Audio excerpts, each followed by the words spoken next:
This is Mohammad Tariq Khan, TGT English, Jawahar Navodaya Vidyalaya, Mainpuri, Uttar Pradesh. Today I am going to present a very inspirational chapter, that is quality. And the chapter is based on the changing of time, with the passage of time, how the circumstances change a man from rich to poor and rich to poor and poor to rich. And this chapter will display a great insight of the society. Dear student, you should read this story to get more and more inspirational values and the thing and the insight that you will gain from the chapters. Okay, let's start with this chapter, quality. Before you start this chapter or before you read, you must know something about this chapter. Can a shoemaker be called an artist? It is a question by the author to all of you, my dear students. He asks a question: can a cobbler be called an artist? You must ponder about it. And I think, yes, why not? He replies here, yes, if he has the same skill, if he has the talent and pride in his trade, and if he is proud of his trade, proud of his business, as any other artist. Most of the artists are proud of their business, most of the artists are skilled and talented, so they are called artists, and the same respect for it too. And the artist must have respect for his skill or talent. Mr. Gessler, a German shoemaker settled in London. It is the story of Mr. Gessler, who was a cobbler, who was a shoemaker. He was a German shoemaker. He came from Germany and settled in London. Is a perfect artist. He was a perfect artist because he was master of his trade, and he used to make such boots which were excellent in quality. Read this story to see how he devotes his life to his trade, and you must read this story to know how he has devoted his life to his art. So he is called an artist. The name of the chapter is Quality, and it is written by John Galsworthy. Let's start on it. Quality by John Galsworthy. It is one of the finest stories which he had written about the changing of life. I knew him from the days of my extreme youth, when the author was growing young, when he was extremely young. At that time he knew him because he made my father's boot. He used to make the boots of his father. So the author knew him, and he lived with his elder brother in his shop, and they were two brothers, so they were called Gessler brothers, and they lived in a shop which was in a small by street. It was a small shop in a by street in a fashionable part of London, and it was very decorated part of London. And the shop had a certain quiet distinction, and there was a quality of the shop, there was a speciality of the shop. What was the speciality? There was no sign upon it other than the name of Gessler brothers, and there was no signboard, but there was a signboard, only the name of Gessler brothers was written, and it was not written that it is a shoe shop and it is the shop of anything. Only name was written there, and in the window a few pair of boots, and there were few pair of boots in the window, and one could understand that it was a shoe shop because their name was enough in the field of shoemaking. They were the excellent shoemaker. He made only what was ordered. He used to make such a boots which were ordered to him, and he did not had any boots which were ready made for the person. If some person came and they were offered to him, and there was no chance of such kind of thing in his shop, and if a person wanted shoes, that they must be ordered earlier. Okay, and what he made never failed to fit, and they were the shoes of excellent quality and excellent art and craft. They never failed to fit and to make boots. Such boots as he made seemed to me then, and he made such boots and seemed to me then and still seem to me mysterious and wonderful. Really, now he has grown up. Now the author has grown up. He feels that they were the shoes full of secret, that they were the shoes full of surprise because they never failed to fit and they lasted long. Okay. I remember well my shy remarks one day while stretching out to him my youthful foot at that time when he was growing young, and he had shy remarks. He was very shy at that time. And one day when he was stretching his foot to the to Mr. Gessler, at that time, isn't it awfully hard to do, Mr. Gessler? He asked, is it not difficult to make such a boots for a growing foot? And Mr. Gessler replied, and his answer, given with a sudden smile, at that time he smiled and said, from out of the redness of his beard, and his beard was red, and he spoke, it is an art. He said, it's an art. It was not possible to go to him very often. The author says that he did not go to him occasionally, and his boots lasted terribly because his boots lasted long and they continued for a long time. It was very difficult to break all the shoes, and so it was not possible to go to him very often. Why it was not possible to go to him? Because his shoes lasted long and his shoes were of excellent quality that did not break for a long time, having something beyond the temporary. Some essence of boot stitched into them. It seemed that they were not temporary boots, they were beyond temporary, they were permanent boots, and some essence of boots and the sole of boot was stitched into them. So they lasted long. One went in as not into most of the shop, as you have seen in most of the shop when someone goes there to take something at that, but it was something different. And but restfully as one enters in a church, and if you enter in the shop of Mr. Gessler, at that time you must have the respect of a church, and respect of a church, sitting on a single wooden chair. There was a single wooden chair.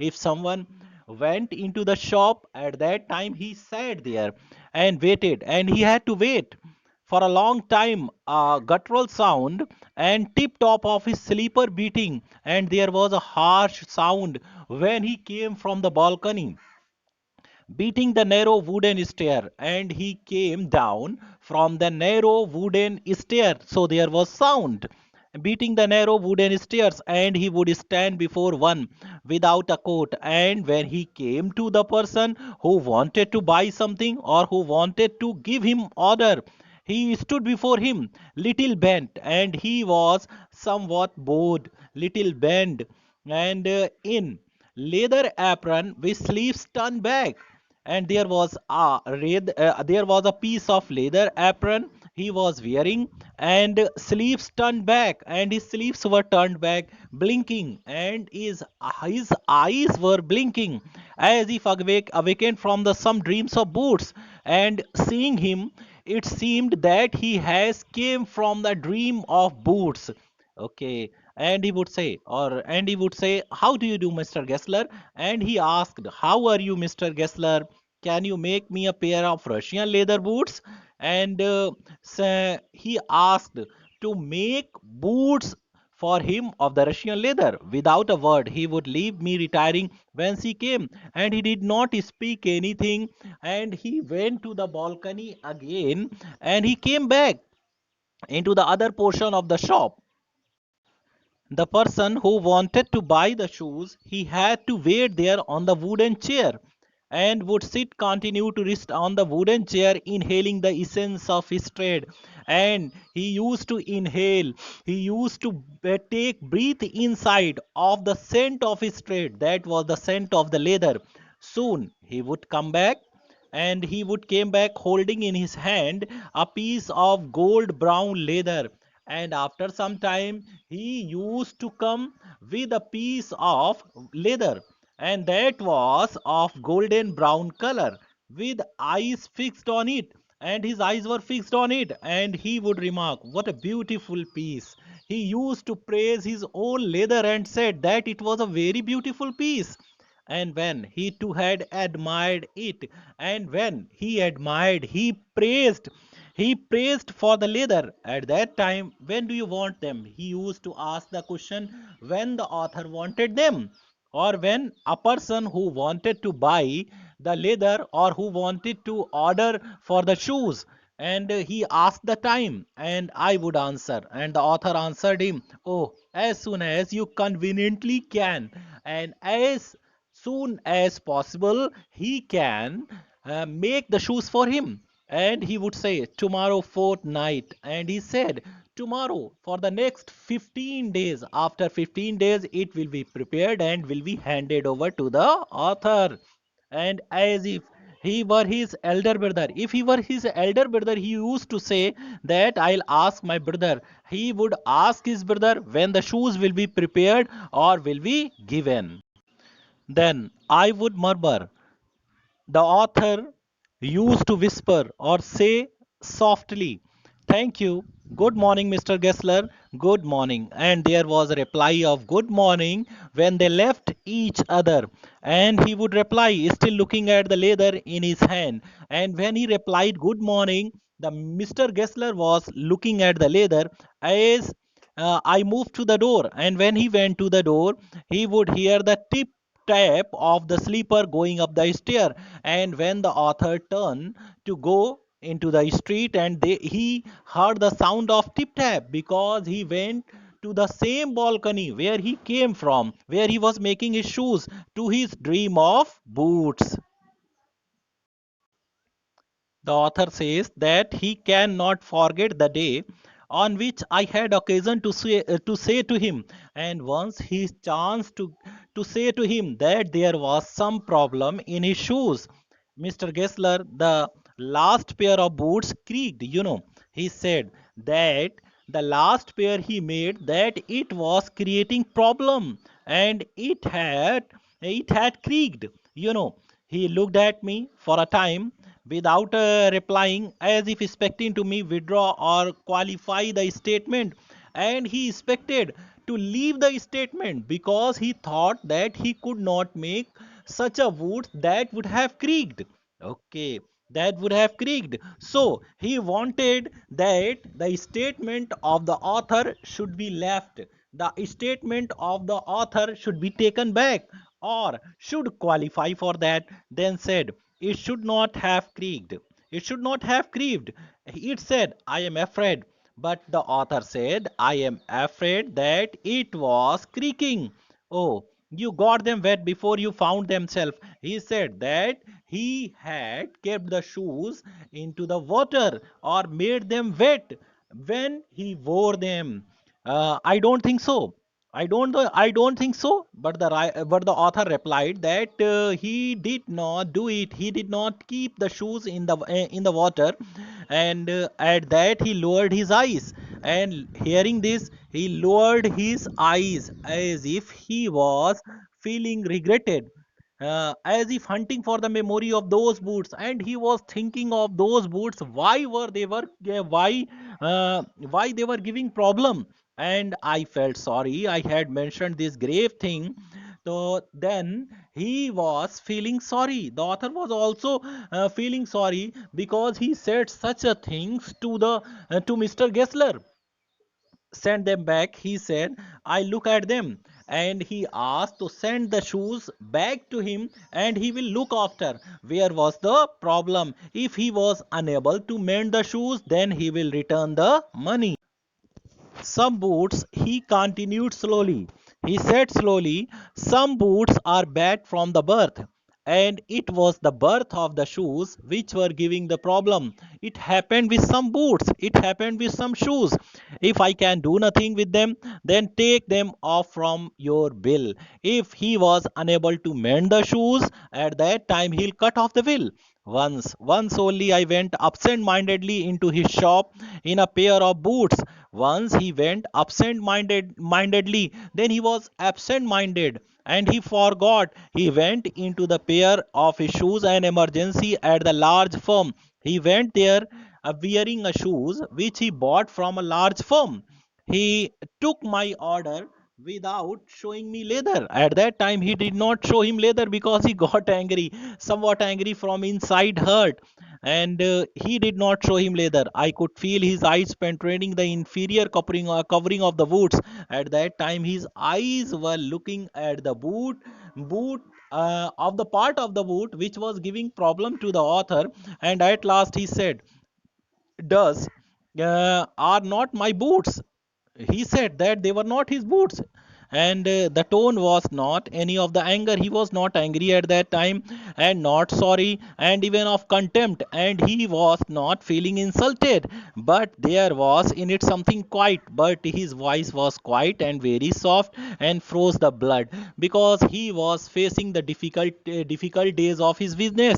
He put his hand down and pressed the finger on the place where the boot was not quite comfortable. He pressed the part of the leather where the shoes were giving problem, and the author was not feeling comfortable, and they were the shoes bought from another shop.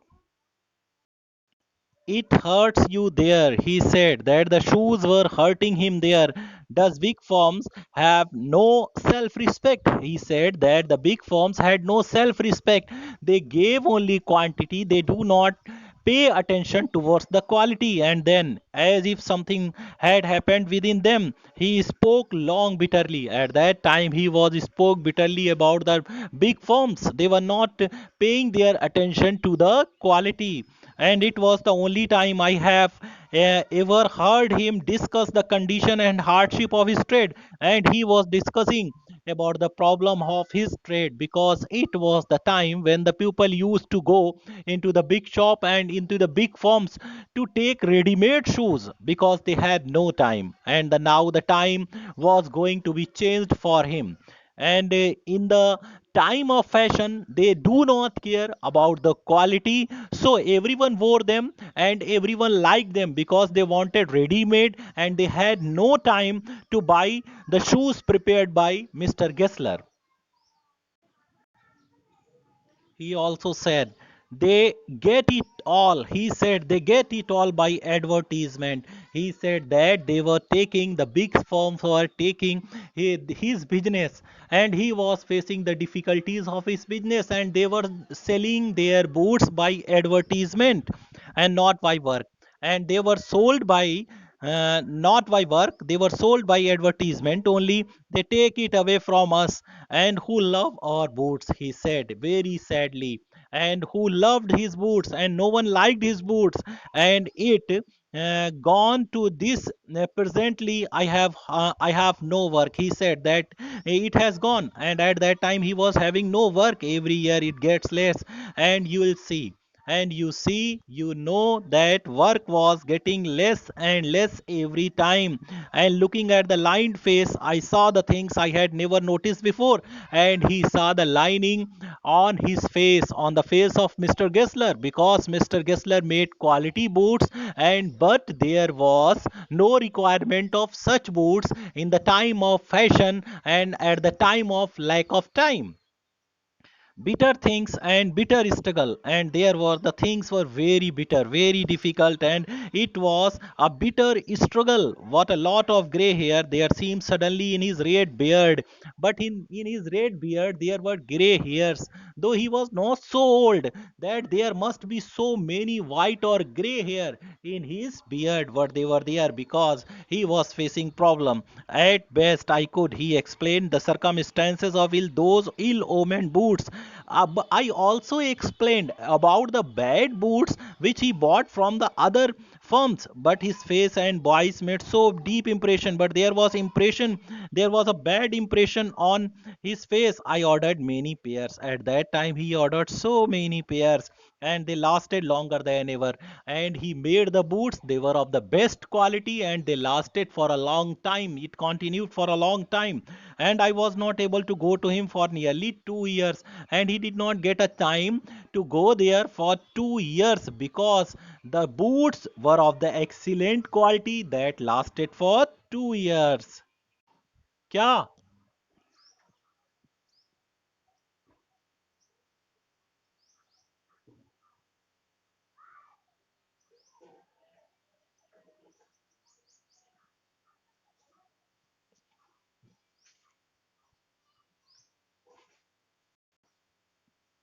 Never before, never before had I heard him mention his brother. Much shocked, I murmured, "Oh, I am sorry." I was very shocked, and I said, "Sorry." Yes, he answered, "He was a good man. He made good boot, and he was a very good man, and he used to make good boots. But he is dead." But he was very sorry and touched the tip of his head. And at that time, Mr. Gessler touched the tip of his head, where the head had suddenly gone as thin as it had been that of the poor brother, and there was few hair on his head, as his brother had, who had died, and he was going to be bald. He was getting bald at that time. So yes, he answered, he was a good man here, and he was getting bald. And to indicate, I suppose, the cause of his death. "Do you want any other boots?" he asked. "Do you want boots, sir?" And then the author ordered again, and he held up the leather in his hand. In his hand there was a piece of leather. "It is a beautiful piece," he said. "It's a very beautiful piece, and you can make the leather of such boots."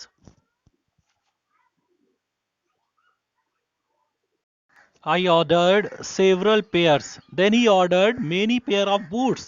It was very long before they came. It took a long time when they came.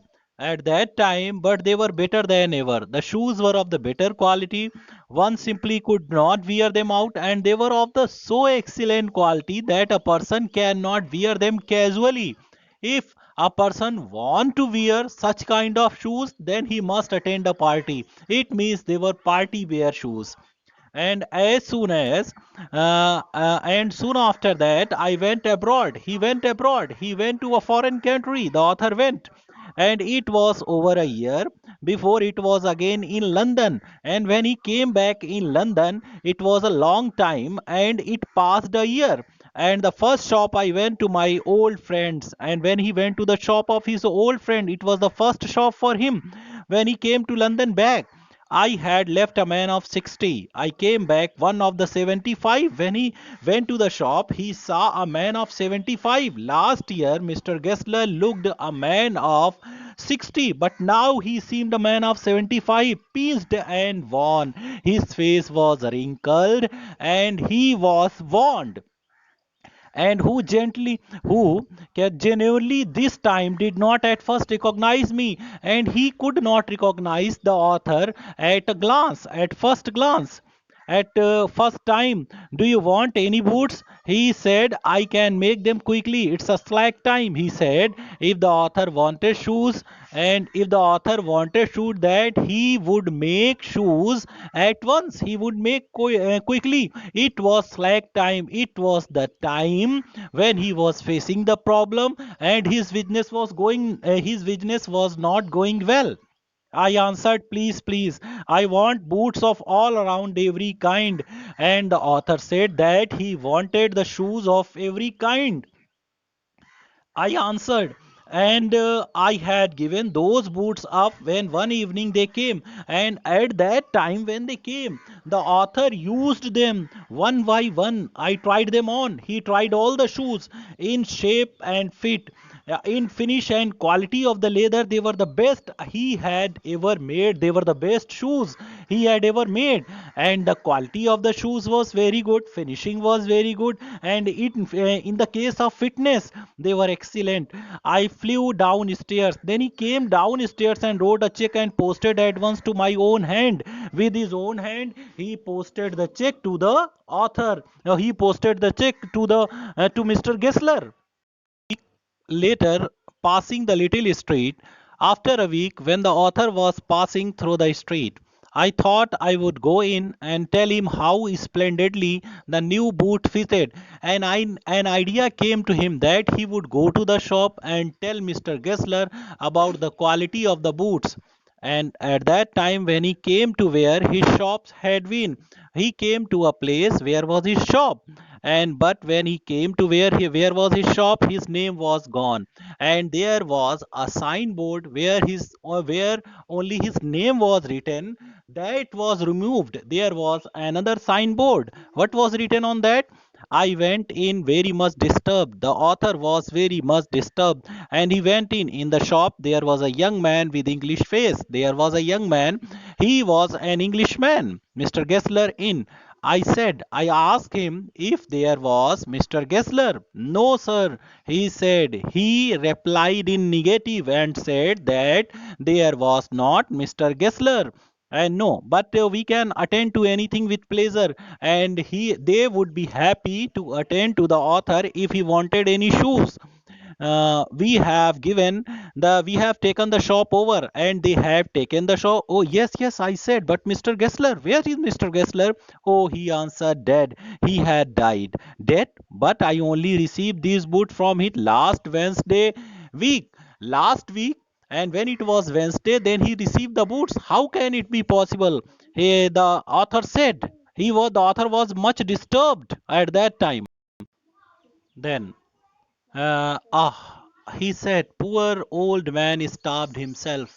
He said, the poor man, Mr. Gessler, was hungry and he died of hunger. Slow starvation. It was slow starvation. He died slowly because of hunger, because of being hungry. The doctor called it. The doctor said he died of starvation. Starvation means hungry, die of hunger.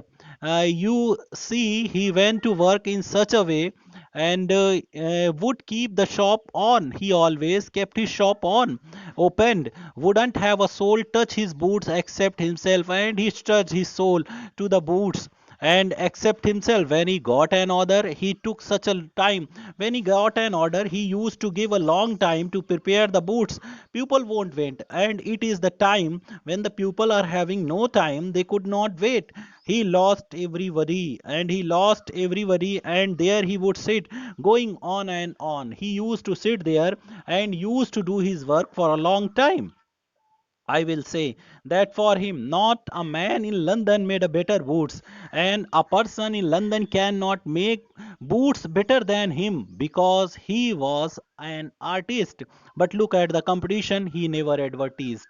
He never advertised. He never made an advertisement because he did not believe in such kind of empty show, and he believed in his work and would have the best leather too, and he used the best leather and do it all himself. He used to do work himself. Well, it is could you expect with that idea? But starvation, could you expect such kind of idea? Nowadays a man is doing and going on his work again and again and giving not him time to eat. So such did not happen nowadays. But starvation, that may be a bit of flurry. He said that it was a flurry as saying it, but I know myself he was going over the boots day and night. But the author knew that he did this for day and night to the very last. You see, when he was at the verge of his death, at that time he was doing his work. I used to. In the last paragraph, the author tells why he died, what was the reason behind his death, and watch him, never gave himself time to eat. It was Mr. Gessler, he never gave time to eat, never had a penny in the house. And he had no money in his house. All went in rent, and he used to pay the rent of his shop and leather. And how he lived so long, I don't know. He said that he did not know how he lived so long. He regularly let his fires go on, but it was his zeal that he used to do the work only. And he was a character, he was a man of character. He made good boots. And yes, I said he made good boots.